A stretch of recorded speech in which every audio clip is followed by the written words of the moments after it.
C'est bon, ça dégonfle pas. Salut. Donc vous avez vu là, je viens de... Merde. Bah, là, vous avez vu, je viens de faire tomber mes lunettes.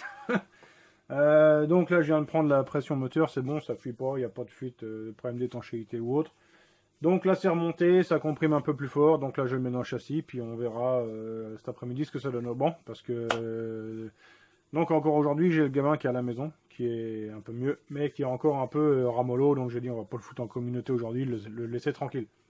Donc je vais quand même faire du banc l'après-midi. Quand il était vraiment tout petit, il disait rien, il dormait quand même. On verra bien cet après-midi. Sinon, bah... on va improviser. Allez, c'est parti.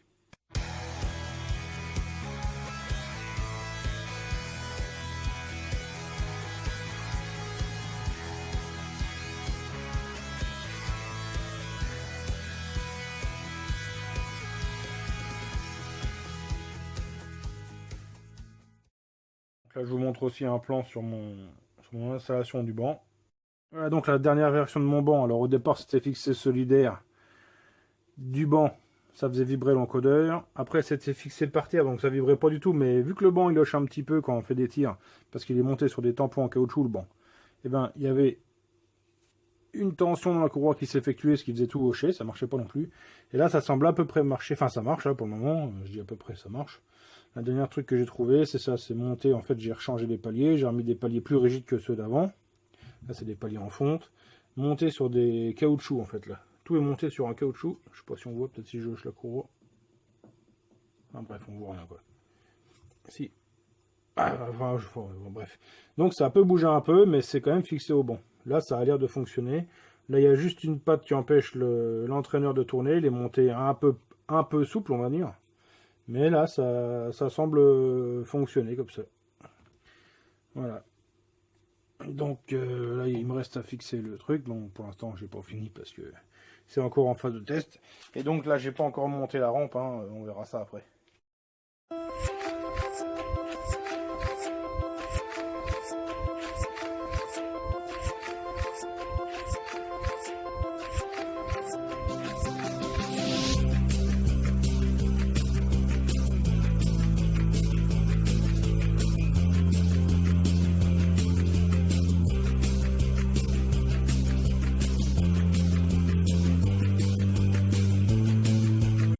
Putain, gros, t'avais monté le moteur, t'as un sacré recul. Mais non, c'est le fisheye. Allez, c'est remonté, je vais faire chauffer, on va faire péter un premier tir, si on pète pas la chaîne. C'est parti, on y va go. Bon, je viens de faire le premier passage. Le machin, il est daubé complet, c'est bon. Alors, vu que j'ai recomprimé pas mal, je vais essayer d'appauvrir un peu. Mais là, franchement, c'est mal engagé. Je laisse refroidir, je refais un tir plus pauvre et je vous montre. Bon bah c'est vérifié, le truc il est daubé. Donc ça va être clair et net, c'est la dernière fois qu'on me dit ce que j'ai à faire. Quand un truc il est à fond, point. Là le machin il est recomprimé. Donc on passe de 16 à 16,7 de taux sur un 102. Hein, donc ça veut dire que le truc il va être sensible à la détaux. En plus de ça, contrairement à ce que j'aurais pu penser, il faut de l'avance pour marcher, donc ça veut dire que j'ai encore augmenté l'avance, donc encore une facilité pour le détruire encore plus vite. Donc au final, là, on a un truc qui marche moins bien, mais en plus de ça, qui est plus fragile. Donc voilà où on en est. Donc c'est clair et net, c'est la dernière fois que j'écoute quelqu'un au sujet de me dire ce que j'ai à faire. Quand un truc il est à fond, il est à fond. Si ça ne plaît pas, c'est retour expéditeur et terminé. C'est le genre d'opération qui me rend dingue parce que bah, j'ai repassé une demi-journée là hier. J'ai passé la demi-journée ce matin à remonter, à faire les tests. Et cet après-midi, je vais essayer de dépanner pour que ça essaie de refonctionner à peu près comme c'était avant. Donc au bilan de l'opération, une journée de foutu encore en l'air pour rien quoi. Donc je vous montre les courbes. Donc voilà la courbe de ce matin où j'en suis. Hein. Recomprimé, plus d'avance sur le bordel. Et ça, paf, voilà, ça c'est la courbe qu'on n'a pas voulu de la part du collègue.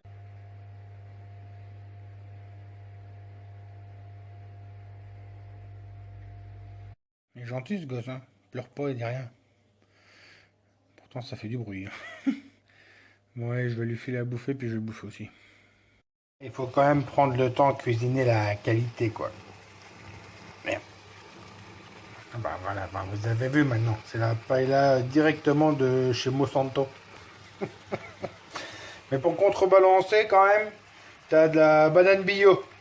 Tu comprends? Bon, allez, c'est parti. On rattaque la journée. Un petit colis pour la poste. Petit carbu 35.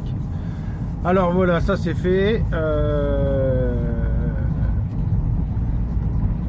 Je voulais revenir sur le fait que je ne réponds pas aux messages parce que j'ai plus trop le temps. Franchement, je vous l'avais déjà dit plusieurs fois, hein. Les avis de réglage de taille de gicleur sur les carburateurs 17.5 PHVA, j'ai vraiment pas le temps. Rechercher des pannes à distance, j'ai pas le temps. Je préfère passer du temps pour moi et à la famille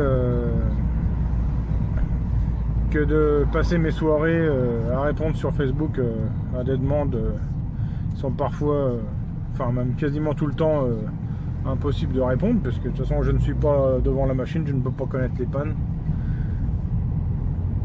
Donc voilà, donc je voulais revenir là-dessus, c'est pour ça que je réponds pas généralement, hein. J'ai je ne sais combien de messages de retard sur ton Racing, sur ton Yonné et tout, enfin je peux plus répondre. Sinon, qu'est-ce que je disais? Ouais, pour Tomahawk, non, Tournoi n'est pas mort. Tournoi not dead, voilà, c'est tout, pas mort. Et sinon, il y avait une chaîne, donc là, Tomahawk Moped, hein, comme d'habitude, Tomahawk Tuning, sur YouTube, ouais. Sinon, il y a une autre chaîne aussi que je voulais... Enfin, je crois qu'il a beaucoup plus d'abonnés que moi, je me rappelle plus du tout. C'est 103 Mob Stories. Alors c'est une chaîne, au départ c'était des tutos, et là ça part dans un peu tout ce qui entoure la mob. Enfin moi je sais que là je n'y suis pas allé depuis un petit moment, ça fait peut-être un mois, là j'ai pas trop zoné sur YouTube, sur les chaînes. Mais franchement, il y a matière, Donc c'est Arnaud et Serge, hein, il me semble, les deux.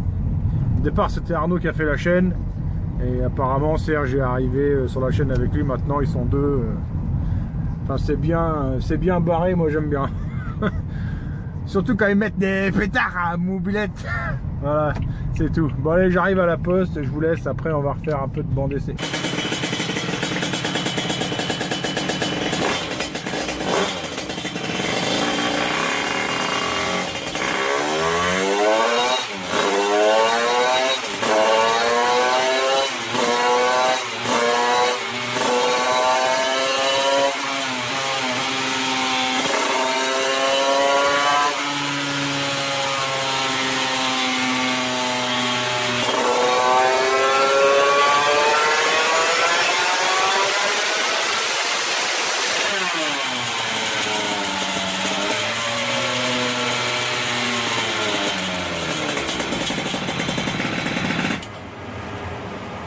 Voilà où l'on est, ça c'est le moteur fini. Donc là c'est recomprimé, il y a de l'avance, on a retravaillé la carburation, etc., etc.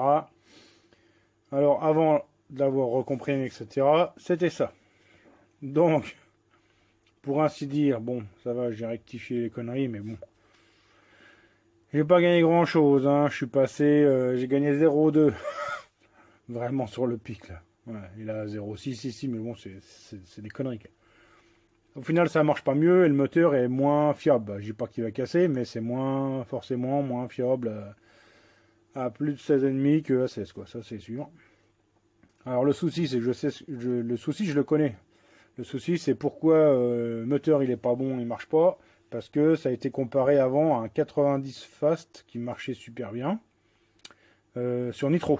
Alors, je vous mets la courbe. Donc voilà. Alors, effectivement, bon, si on regarde les puissances max, hein, bon, on n'est pas loin.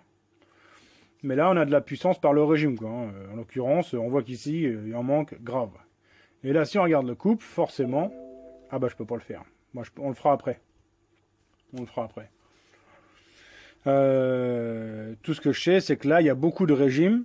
Et c'est pour ça qu'on arrive à choper des chevaux par le régime, en fait. Et à côté de ça, je vous mets un Fast 100 qui marche super bien chez moi. C'est celui-là. Voilà. Ça, c'est Fast 100. Donc voilà, hein, les puissances sont kiff-kiff. Hein. Par contre, on voit pareil, encore une fois, qu'il manque du couple hein, entre le carter Derby et le carter Nitro. Mais bon. Et là, est-ce que maintenant je peux. Maintenant, je dois pouvoir mettre le couple. Voilà. Et donc là, on voit quand même que entre le Derby et le 90 Fast, il y a un monde. Il y a un monde. Parce qu'il faut quand même se dire qu'il n'y a pas à faire. C'est quand même le couple qui fait tracter la machine. S'il n'y a pas de couple, le truc, c'est une pompe à air, il se passe rien. Là, avec du couple, c'est comme si on avait. En fait, on pourrait dire que le couple, c'est un peu. On pourrait dire que c'est un peu l'effet du turbo, quoi. C'est le couple qui nous emmène rapidement. Donc, il n'y a pas à foutre que le truc, il pédale quand même. Hein. Même si j'entends déjà d'avance, là, le collègue dirait, mon machin, il pédale toujours pas. Moi, je sais que le machin là, il marche, il n'y a pas à foutre. Allez, mon beau Shingon. Allez. Bref, la machine là, pour moi, elle fonctionne. Il n'y a pas à s'inquiéter. Il faut arrêter avec ça.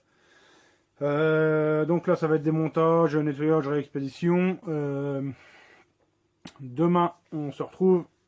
On va faire une AM6. On monte un Herzal 70 sur une machine d'endurance. Là, c'est un cylindre d'origine avec un pot. Comment ça s'appelle ça? Un pot Towin Urban. Urban, je crois. Le chromé là pour la route. Là.